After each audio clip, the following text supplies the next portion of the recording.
자, 부부관계. 남편과 아내죠. 남편과 아내. 근데 이 자식의 입장에서 볼 때는 여기 남편은 누구예요? 아빠죠. 그죠? 여기는 엄마예요. 요 관계가 형성이 되거든. 자, 그런데 이 관계가 남편과 아내, 요걸 우리는 부부관계라고 그래요. 이 관계가 굉장히 안 좋아. 안 좋게 되면 어떤 현상이 생기냐면 진짜 싫어. 예를 들어서. 그리고 관심 갖고 싶지 않아. 그렇게 되면은 요 남편이 아빠의 역할을 어디로? 남편이 외부로 나가요. 이 관심이. 외부로 나가게 되면은 아빠가 자기들 안 건드립니다. 잔소리 안 합니다. 요게 외부로 나가면 잔소리 안 해요. 그런데 외부로 나가는 게 아니라 어떻게든 아내하고 회복을 하려고, 어떻게든 뭔가 하면 안 좋으니까 어떻게든 하려고. 그러다 보면 계속 싸우잖아. 싸울 때마다 여기 뭐가 생겨요? 스트레스 생기죠. 그러면 외부 나가서 풀어야 되거든. 안 풀리면은 일로 공격을 해 들어가요. 아빠로서. 왜? 제일 만만하거든. 사랑한다는 명분 아래. 그래서 자식을 괴롭히기 시작을 해요. 자, 자식을 괴롭히는 아빠가 자식한테 부부관계가 좀 싸우기만 하면은 아빠가 아이들을 달달달 볶거나 아니면 잔소리가 많아지거나 한다는 얘기는 무슨 뜻이냐? 회복하고 싶다는 뜻이에요.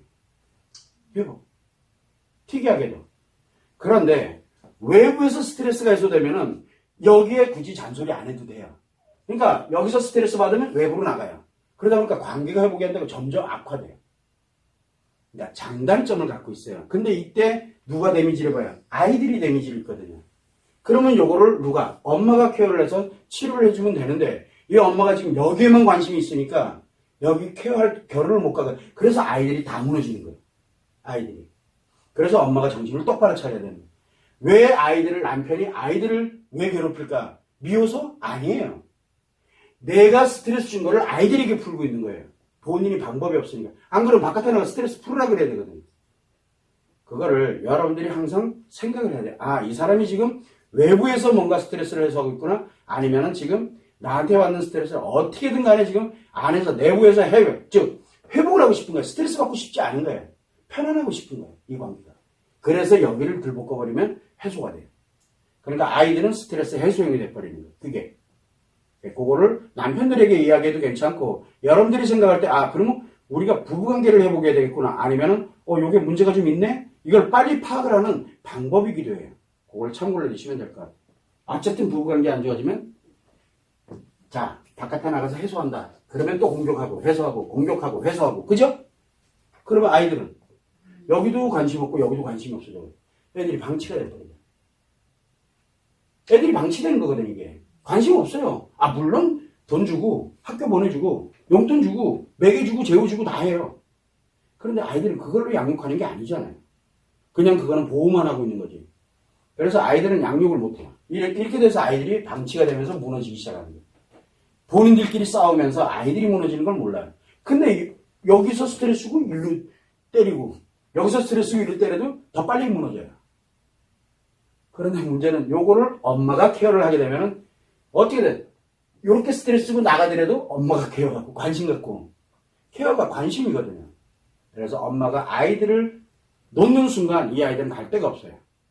그걸 여러분들이 참 엄마가 남편한테 스트레스를 안 줘요. 안 줘요. 여기 스트레스를 안 주잖아요. 그럼 남편이 외부에서 스트레스를 받아오면 응?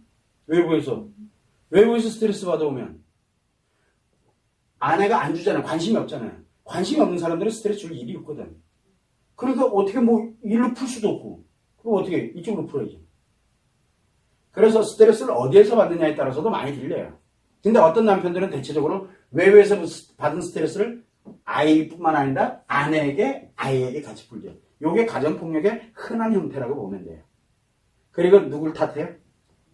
그러고 난 다음에 네 때문에 이렇게 가는 거예요.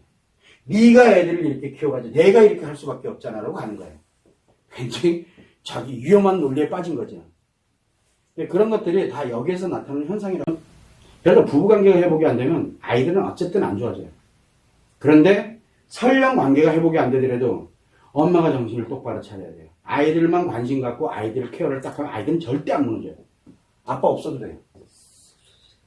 아빠 없어도 돼요. 아이들은 잘 커요. 대부분이 왜 이혼하는 게 문제가 아니에요. 이혼자녀. 이혼 가정이라 그러잖아요. 이혼 가정이 문제가 아니에요. 뭐가 문제냐면 이혼을 했을 때 이 엄마가 요 아내로서 있다가 없어진 거잖아요. 근데 여기에 엄청난 상처를 가지고 있게 되면 이 상처를 아이들에게 해소를 치료하려고 들면서 아이들을 들들들 볶기 시작을 하게 돼. 자기가 무슨 상처를 가지고 있는지조차도 몰라요. 그러면서 계속 아이들을 하니까 아이들이 무너지는 거예요. 그러다 보면 뭐가 되냐면 이혼 가정이 문제가 아니라 상처 치료가 안 된 채 이혼하는 그런 가정이, 그래서 아이들이 문제가 생기는 거예요. 이혼을 하더라도 상처가 치료된 상태에서 가면 아이들 건강하게 잘 큽니다. 아주 잘 커요. 누가 키우느냐가 중요한 게 아니에요. 치료가 돼서 아이들을 얼마나 케어를 잘하느냐, 여기에 따라서 다르거든요. 그럼 아이들은 건강하게 커요. 꼭 반드시 엄마 아빠가 반드시 해야 된다, 그런 착각 속에 들어가면 안 돼요. 맨날 티격태격 싸우면서 아이들 방치해놓는 그런 부모보다는 차라리 깔끔하게 이혼해놓고 이렇게 가는 거예요. 그래서 선생님들 이렇게 볼 때 이것 때문에 아이들에게 문제가 심각해진다는 그런 판단이 들어가게 되면 여기를 끊어내요. 이혼하라고 그래요. 내가 이혼하라고 할 때가 몇 번 있거든요. 그게 바로 뭐냐면 폭력과 학대예요. 그거는 회복의 여지가 없어요. 일단은 이혼시켜놓고, 폭력과 학대는 이혼을 일단 시켜놓고 분리해서 다 회복해놓고, 그리고 난 다음에 다시 할지 안 할지를 그때 고민해야 돼요. 그것만 참고를 해두면 될 것 같아요. 선생님 그래서 폭력과 학대는 아주 엄하게 다뤄요. 그것만 참고하면 돼요. 왜냐면 아이들이 피해를 입거든요.